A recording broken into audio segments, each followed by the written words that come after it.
Si le errás, vas a tener que pagar una pena. ¿Ah? Vas a tener que ir a un centro de rehabilitación, todo lo que le comprenda la Constitución y la ley. Entonces, eso es uno de los logros que va a tener esto. Sobre los mayores, o cuando cumplan la mayoría de edad los adolescentes que cometan infracciones siendo menores, se les van a mantener los antecedentes, y creo que es necesario. Hay un caso que yo uso mucho de ejemplo porque es fuerte, pero es real, del muchacho El Pelón, que es un joven de 17 años que, un contexto bastante complicado, el padre preso por homicidio, el hermano preso por homicidio, la hermana traficante, la abuela traficante, y no es broma. Él con 17 años ya teniendo antecedentes por copamiento, por extorsión, por anotaciones, perdón, no son antecedentes. Había intentado matar a alguien, le pegó 2 tiros de escopetazo en el pecho a uno, no lo mató, al tiempo lo mató. De haber tenido antecedentes, de haber estado esto vigente, perdón, tal vez no llegaba ni siquiera a pegarle el escopetazo al principio a esa persona, y seguro no llegaba a matarlo porque iba a estar cumpliendo una pena. No obstante eso, mató a ese y en 6 meses mató 2 más.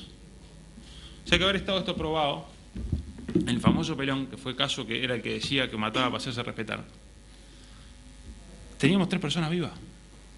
Porque estaba esto vigente, porque iba a matar los antecedentes, porque iba a estar cumpliendo una pena. Pero resulta que cuando mató al primero, al mes y algo ya estaba en la casa. Tipo que tuvo el coraje de agarrar un arma y sacarle la vida a alguien. Entonces, pasada los 18, se van a mantener los antecedentes con esto, no van a caducar a los 20 años como ahora, y se va a tener conocimiento, y lamentablemente si se equivocó, y si esto se aprueba, se entiende, la sociedad eso, que está transmitiendo que entiende que a partir de los 16 años está en determinado grado de madurez, tiene que mantenerlos como cualquier otro delincuente que es mayor de edad. Y tenemos que tener esa información porque es alguien que caminó mal en la vida y que cometió un delito grave. Y eso es de la forma que nosotros tenemos para poder avanzar por lo menos en el conocimiento. Este caso es uno en un montón de que haber tenido aprobado esto en ese momento, hoy tenemos varias personas, por lo menos vivas. Gracias. Fabián. Bueno, primero, porque capaz que, no sé, la gente que tan enterada o interesada está en el tema de la financiación, hacer una pequeña precisión. A nosotros no financia ninguna empresa, pero sí conseguimos una financiación internacional por parte de una organización internacional que financia proyectos para la seguridad, de la cual esta persona, Soros, tiene un montón de inversiones y tiene intereses ahí en esa organización también, y nos donó $200.000.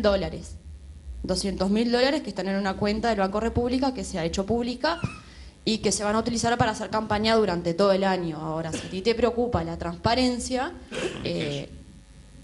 No es transparencia, es la intromisión de un extranjero que tiene interés económico en el país en esto. Bueno, sería bueno que para ver si hay intromisión de intereses extranjeros, hablar cómo se financian todas las campañas. Por eso comparto contigo la preocupación. Insisto, si quieren saber quién es esta persona, búsquenlo en Google, Open Society Foundation, van a ver de qué se trata esta organización y cuáles son sus intereses. Sería bueno que ocurriera por parte de todos los partidos políticos, porque los millones de dólares que se usaron en la campaña para las internas no obliga a rendir cuentas esa ley, a rendir cuentas sobre la financiación de la campaña para las internas, y a día de hoy no sabemos de ningún partido político de dónde sacaron esos millones de dólares que se gastaron para las internas. Ahora bien, yendo al tema de los derechos, y hay algo bien interesante. Si se hablara de todos los derechos, ahí sí capaz que estaríamos manejando una reforma integral, porque tanto se habla de esta reforma que es una reforma integral. No es una reforma integral, es una reforma de castigo. Es una propuesta de castigo. Y es bien interesante, y lo acaban de escuchar, primero aprobemos el castigo y después vamos a dar la discusión de si le agregamos derechos. Teníamos un proyecto, no se está discutiendo ese proyecto, ni se está proponiendo votar ese proyecto, ni se están juntando firmas para ese proyecto. Se juntaron firmas y se va a votar el castigo. Primero el castigo. Entonces, no es integral. Se dice que primero hay que acudir al castigo porque los adolescentes ahora son más maduros, ya saben lo que hacen. no son los del año 34, no son los del 2004, porque la ley que se aplica al menor no es la del 34, es la del 2004 y se reformó por última vez hace poco más de un año. Ahora, no son los de antes, son más maduros para todos. ¿Vamos a considerar que son adultos para todos a los 16 años? ¿Vamos a empezar a considerar que son adultos para tener hijos, como se dijo hoy? Bueno, entonces una adolescente de 16 años embarazada ya no nos va a preocupar el embarazo adolescente, porque si es grande para tener hijos, para la explotación sexual, no vamos a considerar más que es explotación sexual hasta los 18, ahora va a ser prostitución, el trabajo sexual legítimo, entonces ya no nos vamos a ocupar de eso. Creo que esto amerita sí una reflexión sobre el equilibrio entre derechos y obligaciones.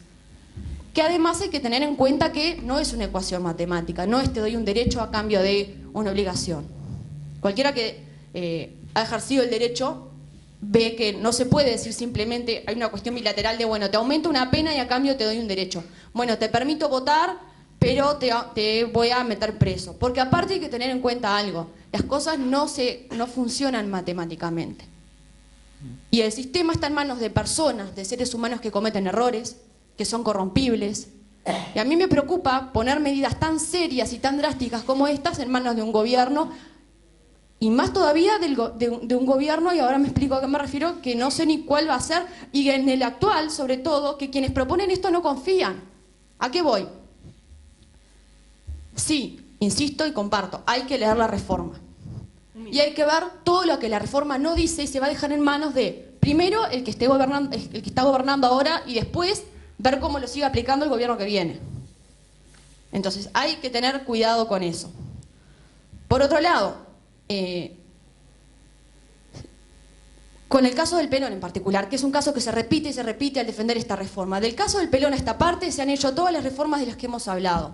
En particular, por ejemplo, como al Pelón se lo liberó porque no se lo condenó a tiempo y no se tuvo la sentencia a tiempo, a partir de ese caso se le extendió el tiempo que tienen los jueces para dictar sentencia. Es curioso, porque como el juez había incumplido, en vez de sancionar a un juez, lo que hacemos es darle más tiempo para la próxima. Ahora, si vamos a hacer ese razonamiento de que si yo lo tengo encerrado por más tiempo, entonces los males no ocurrirían, ojo con ese razonamiento. Tiempo. Porque si es matemático, así vamos a terminar defendiendo la cadena perpetua o la pena de muerte. Porque mientras yo lo tenga encerrado no va a hacer nada. Entonces, cuidado con esos razonamientos, pues son bien peligrosos. ¿Es encerrarlo por el encierro? ¿Es para rehabilitarlo? Volvemos a la metodología que propusimos y que hasta ahora nos funcionó bárbaro. En esta ecuación derechos y obligaciones de las que cualquiera de los dos hicieron alusión, ¿cuál creen ustedes que es el papel que deberían jugar las penas alternativas? Empieza.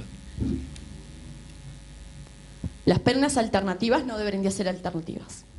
La Convención de los Derechos del Niño dice que la pena de privación de libertad, tratándose de menores de edad, tiene que ser la última instancia. Y esto tiene una razón de ser. Y pese a que la Convención de los Derechos del Niño se aprobó por allá por los años 90 y que se adoptó en el Código de la Niñez y la Adolescencia en el 2004, esto viene siendo estudiado y viene siendo cada vez más defendido. Ayer la gente especializada en esto y que lo estudia y lo aplica continuamente y lo renueva, ayer estuvo más convencida que en los años 90 de esto. ¿Por qué? Por lo que hablábamos hoy. No podemos pensar que la mejor manera de que un adolescente aprenda a convivir sea encerrándolo. Por más que exista un super instituto de rehabilitación mediante. Instituto cuya connotación a mí me preocupa, porque si bien se nos ha atacado más de una vez por lo que hablamos de este instituto, insisto, la reforma hay un montón de cosas que no dice, ahora sí dice una, y corríjanme ustedes que tienen el proyecto a la vista de que yo no, pero dice que va a haber un instituto de rehabilitación del adolescente o del menor delincuente. Ya el mero hecho de que quien propone esta reforma ponga en la Constitución que se está abocando a un delincuente, a mí me señala por dónde va la connotación. Porque una cosa muy distinta es tratar a una persona de alguien que es una persona que cometió un delito, y otra cosa es catalogarla como delincuente. Y si hay alguna duda sobre esto, los que sí propusieron y redactaron este proyecto de reforma, la última exposición que hicieron sobre el tema, su referente principal, que es el doctor Guillermo Maciel, su ponencia se trató de menores delincuentes. Entonces, cuidado. Pero por otro lado, tenemos que insistir que lo más importante de esto es el resultado que vamos a tener. No los deseos, no las expresiones de deseo, no las intenciones, el resultado. Y el resultado hasta ahora viene siendo uno solo, que es soluciones de problemas ninguno.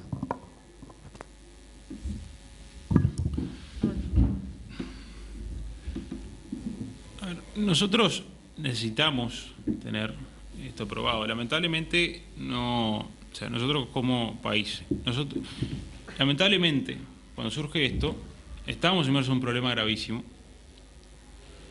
Y las soluciones que se tomaron y cuando se critica al instituto que se desea crear, no existía. No lo teníamos instalado en el país. Teníamos uno que no funcionaba, que estaba sobredimensionado y que no era el que no cumplía lo que debía cumplirse. Se crea el CIRPA, que viene a ser entre los, si pasamos a reunir medio rápido, más o menos lo que se plantea en este proyecto. Es la alternativa, digamos, o el cumplimiento de la solicitud de esto cuando se hace la negociación de la ley en el Parlamento y se logra ese instituto. El instituto tiene que ser mejorado. Yo no creo en los superinstitutos, nadie lo ha planteado. Tiene que ser mejorado. Nosotros no tenemos la varita mágica para hacerlo perfecto, pero tiene que ser. No se pretende acá encerrar jóvenes por encerrar. Eso es algo que se está diciendo, con eso es lo que se está buscando para mí, es embarrar un poco la cancha. Esto no se trata de agarrar a gurises que le erran y mandarlos al calabozo. Acá hay que rehabilitarlos. Tienen el derecho de ser rehabilitados. Nosotros tenemos la obligación como Estado de hacerlo. Yo no puedo pretender que pase lo que pasaba hasta hace un tiempo, y es verdad, lo que decía recién la doctora con respecto a lo del Pelón, pasó, se mejoró a raíz de eso. Pero haber tenido medidas de este tipo no hubiesen pasado. Hoy tenemos menores que están cometiendo delitos graves